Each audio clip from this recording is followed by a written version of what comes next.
place people consider safe for a Friday night dance is in fact a battlefield of drugs, weapons, and human trafficking. That very question ignited headlines when federal agents stormed multiple U.S. nightclubs in early 2025, beginning with a seemingly ordinary venue in Fairfield. Authorities discovered hidden rooms stacked with fentanyl, methamphetamines, automatic weapons, forged immigration papers, and a ledger detailing thousands of dollars funneled into cartel hands each weekend. The raids, though local in appearance, exposed a national problem: American nightlife is being weaponized as camouflage for organized crime. This is no isolated scandal. In the past 12 months, ICE and Homeland Security Investigations (HSI) have expanded operations against nightclubs and after-hours lounges suspected of ties to Mexican cartels, Chinese money laundering syndicates, and local gangs. Reports from Reuters confirmed that methamphetamine seizures at nightlife venues in the U.S. West jumped by more than 30% in 2024, a spike experts attribute to Sinaloa and Jalisco cartels rerouting their logistics after border pressure increased. Meanwhile, BBC News notes that fentanyl overdoses linked to counterfeit nightclub pills now kill more Americans annually than car accidents, a staggering shift in public health priorities.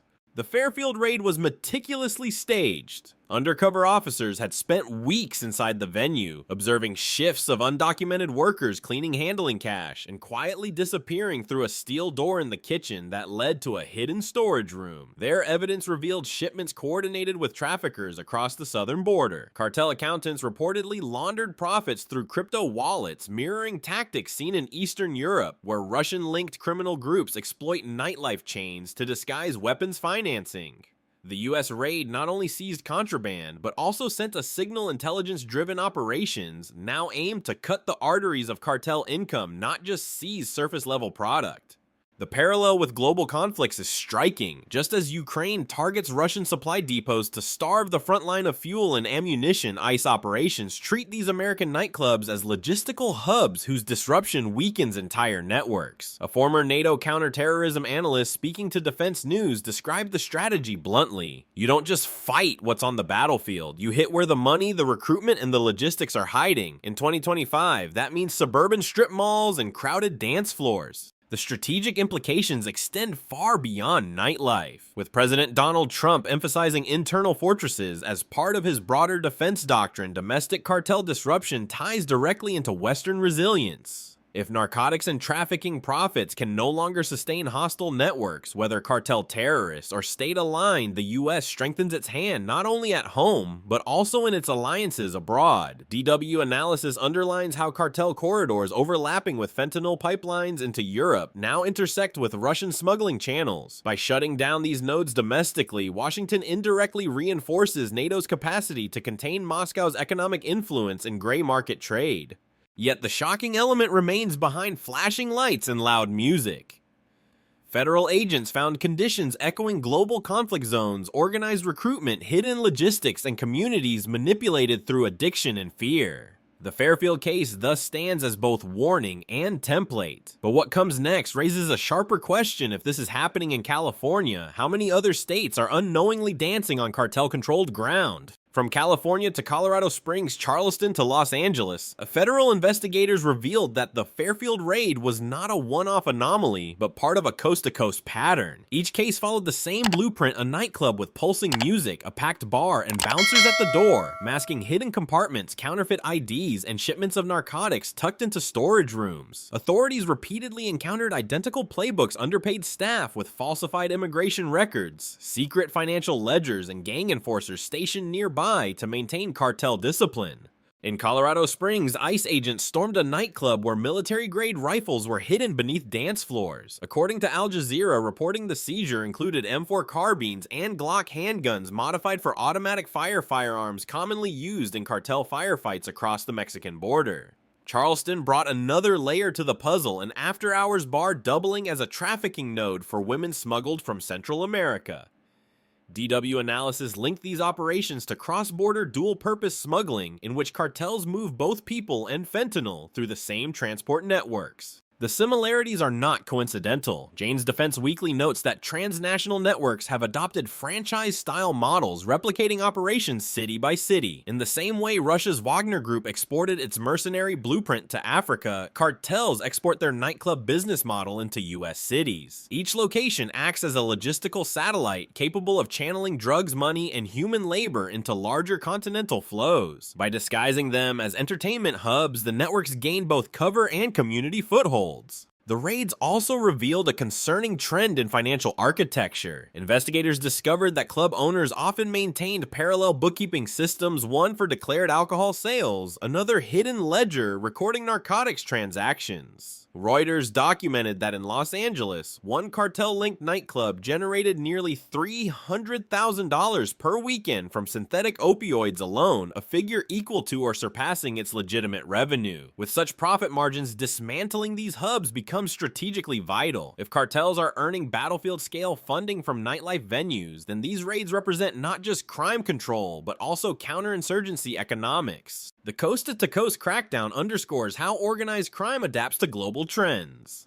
As US military aid and sanctions disrupt smuggling lanes linked to Russia, cartels fill the vacuum with new logistics. The Guardian highlighted that US-bound fentanyl now increasingly uses maritime channels, piggybacking on shipping routes in the Pacific. Los Angeles nightclubs situated near ports became natural nodes for laundering and distribution. In Charleston, a port city vital to NATO resupply lines, cartel activity intersects with broader security concerns. If traffickers exploit shipping corridors, they risk creating blind spots that adversarial states could leverage. Western experts see this as a dual-front war.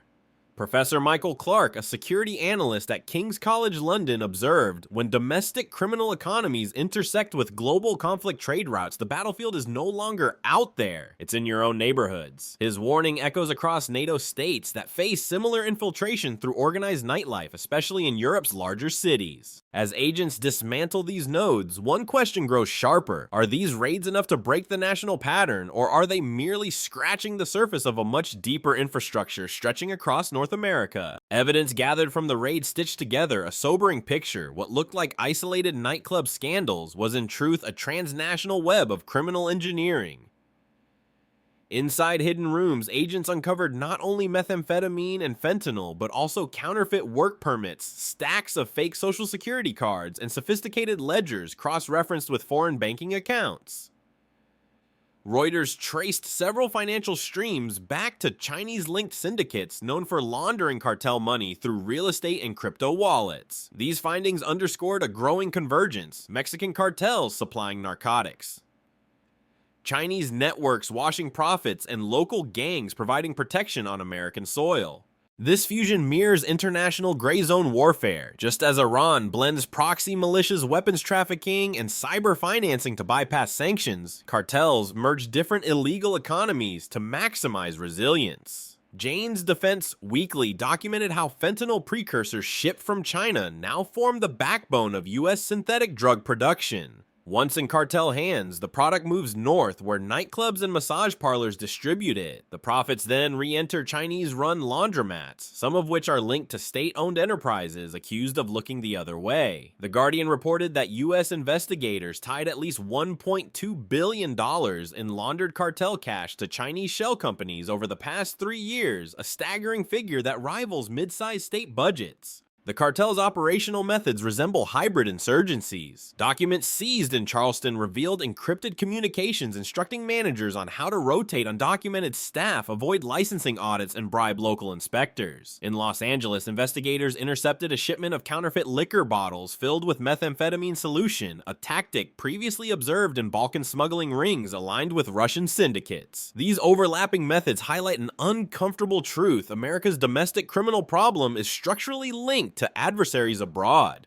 The scale is not abstract. Fentanyl overdoses killed over 74,000 Americans in 2024, according to CDC data eclipsing battlefield losses in every US war since Vietnam combined. NATO experts argue that such casualty levels, though non-military, have strategic implications. A debilitated workforce, strained health systems, and communities destabilized by cartel violence weaken national resilience. This is precisely why Western security planners increasingly treat narcotics trafficking as a national security threat rather than simply a law enforcement issue.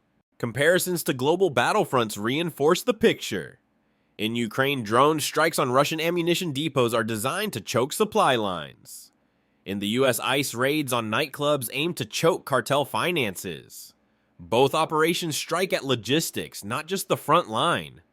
DW analysis drew the parallel even sharper. Just as Russia tries to destabilize Europe through energy manipulation, cartels destabilize the US through narcotics pipelines. Both strategies weaponize essential flows energy for Europe, fentanyl for America.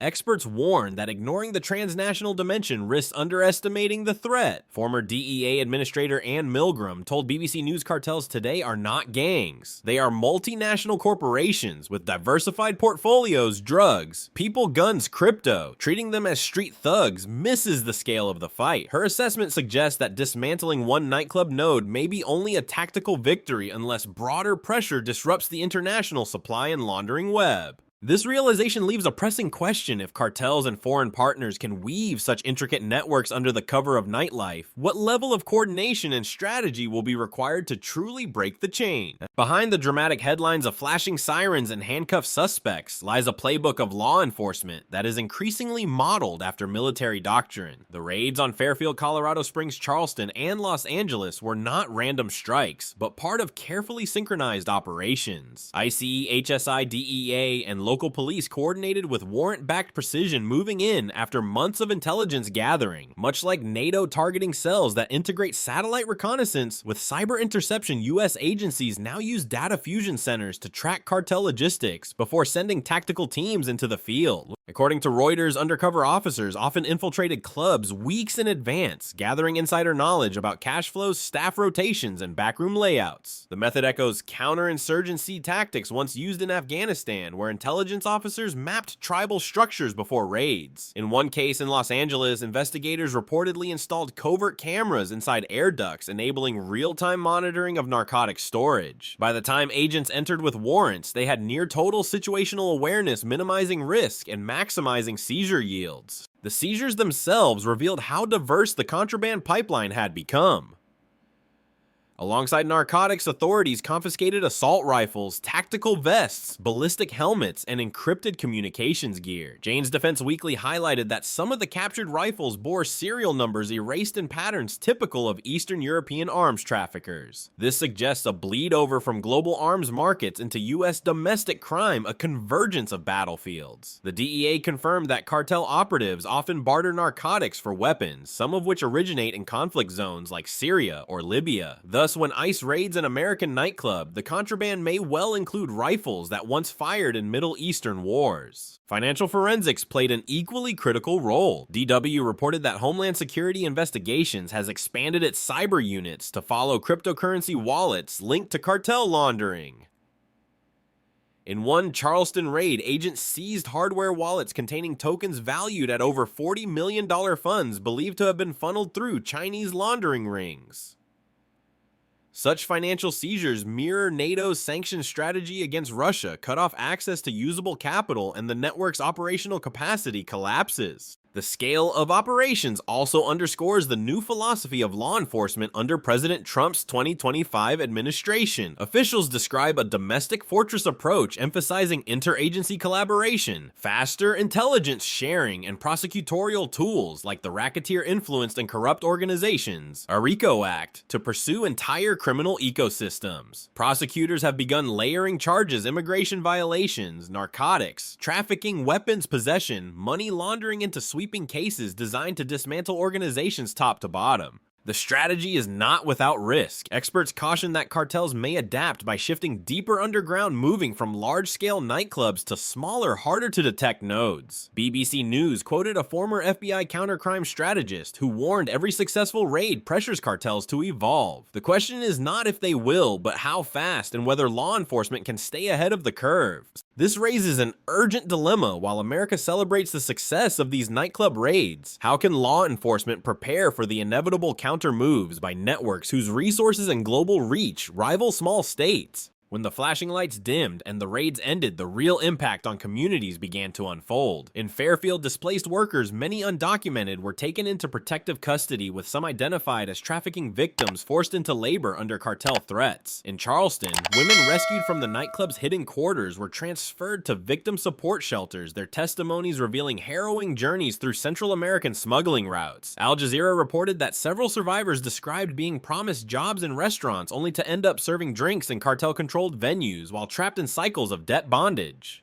The ripple effects stretched far beyond nightlife. Families and neighborhoods around the raided clubs spoke of relief, but also fear of retaliation. According to The Guardian, small businesses near these venues saw sales drop by nearly 40% during cartel occupation due to intimidation and protection rackets. After the raids, those same businesses experienced renewed traffic, but faced lingering worries. Would new networks simply replace the old local mayors? Particularly in Los Angeles and Colorado Springs, have since called for federal funding to sustain community patrols and ensure the vacuums are not refilled. In the courts, prosecutors now face the challenge of turning seizures into convictions. Federal attorneys are stacking charges that range from immigration violations to narcotics distribution and weapons trafficking, with RICO statutes enabling prosecution of entire networks. Reuters highlighted a Colorado case where 27 defendants faced combined potential sentences exceeding 2,000 years, a legal sledgehammer designed to signal deterrence. Yet defense attorneys argue that some nightclub employees were coerced or ignorant of cartel connections, complicating prosecution. This tension between justice and overreach will likely dominate legal battles in 2025. Asset forfeiture is another front line. DW reports that more than $150 million in assets, properties, vehicles, and crypto wallets have been seized from cartel-linked venues in the past year. Authorities plan to redirect portions of these funds toward community rehabilitation and victim services, echoing strategies used in Italy against the Sicilian mafia. Experts argue that stripping cartels of financial infrastructure is as strategically important as intercepting narcotic shipments. The social consequences also carry strategic weight. With overdose deaths surpassing 70,000 annually, U.S. resilience is visibly strained. NATO officials note that such internal destabilization weakens the alliance's deterrence posture, as domestic crises can divert attention and resources away from external threats. A recent BBC analysis even warned that if America's opioid epidemic continues unchecked, it could impact military recruitment by shrinking the pool of physically qualified young adults, a security vulnerability in an era of rising tensions with China and Russia. Western experts call for balance. Professor Robert Pape of the University of Chicago argues law enforcement victories must be paired with social investment. Without addressing the demand-side addiction, poverty, immigration vulnerabilities, the same patterns will regenerate. His point is a reminder that victory on the streets must be sustained in the courts, in healthcare, and in neighborhoods. Still, the spectacle of these raids forces a haunting question. Even with convictions and seized millions, can the justice system dismantle the cultural and economic roots that allow cartels to thrive inside American communities? The takedowns across America highlight both progress and peril. Cartel networks will not vanish simply because one nightclub falls. They evolve, adapting faster than many enforcement structures. Already, intelligence reports suggest smaller boutique venues are replacing the large clubs raided in 2024. These smaller spaces, often disguised as private lounges or rented warehouses, make detection harder and legal cover stronger. Reuters noted that in San Diego, several cartel-linked operators shifted into Airbnb-style rentals, hosting illegal gatherings that mimic nightclubs but evade traditional licensing oversight. This trend pushes law enforcement into a new phase: prevention, not just reaction. Policy proposals include stricter licensing audits, mandatory cashless payment systems in high-risk venues, and closer monitoring of entertainment sector shell companies. Critics, however, warn of privacy overreach and civil liberties concerns. Al Jazeera reported that civil rights groups are already challenging the scope of ICE raids, fearing they sweep too broadly and stigmatize immigrant communities. The challenge will be finding a balance between security and freedom in America's nightlife. Meanwhile, the international dimension grows sharper. Jane's Defense Weekly highlights that cartels are innovating with drone delivery systems mirroring tactics from battlefields in Ukraine. Small quadcopters have been intercepted ferrying fentanyl across short border stretches, a tactic disturbingly similar to Ukrainian drones carrying explosives against Russian armor. Such convergence underscores how technology developed in warfare can quickly migrate into organized crime. If drones can resupply trenches in Donetsk, they can just as easily resupply stash houses in Arizona. Strategically, the stakes extend into NATO's broader security environment. DW notes that fentanyl pipelines into Europe are increasingly intersecting with Russia-linked smuggling networks, suggesting adversaries may exploit narcotics to destabilize Western societies. Washington, under President Donald Trump's domestic fortress doctrine, views cartel disruption not just as crime fighting, but as strategic defense, cutting cartel pipelines at home fortifies the West abroad. A Guardian analysis even likened fentanyl to a non-military weapon of mass disruption, eroding communities and weakening national cohesion. Experts urge vigilance. Former British intelligence officer Nigel Inkster commented the BBC News cartels adapt like insurgent movements. Once you close one door, they slip through another. The West must stay agile, blending intelligence technology and alliances to choke off every artery. His words capture the essence of the challenge. Cartel warfare is not episodic, it is systemic. Community partnerships may prove decisive. Programs linking local police with business owners, immigration services, and healthcare providers could prevent venues from slipping back under cartel influence. Asset reinvestment turning seized nightclubs into youth centers or treatment clinics offers a symbolic and practical counter-message that communities can reclaim spaces from criminal control. Yet the ultimate question remains unresolved. As technology evolves, global conflicts bleed into domestic crime, and cartels tighten foreign ties. Will America's current strategy be enough to prevent nightclubs, lounges, and even ordinary homes from becoming tomorrow's battlefronts?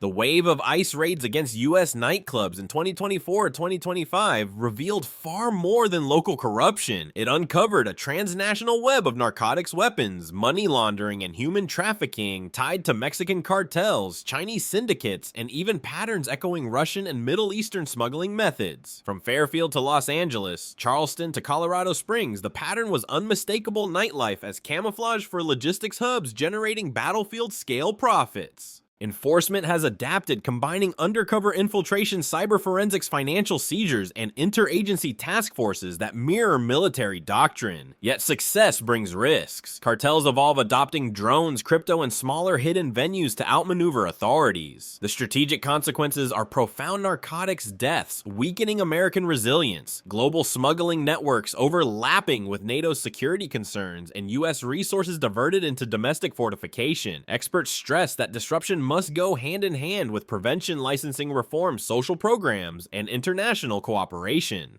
The raids mark both victory and warning. As adversaries weaponize narcotics pipelines against the West, one question lingers: can the United States and its allies stay ahead of a threat that is as much geopolitical as it is criminal? And if not, how soon will the battlefield of global conflict spill deeper into American communities?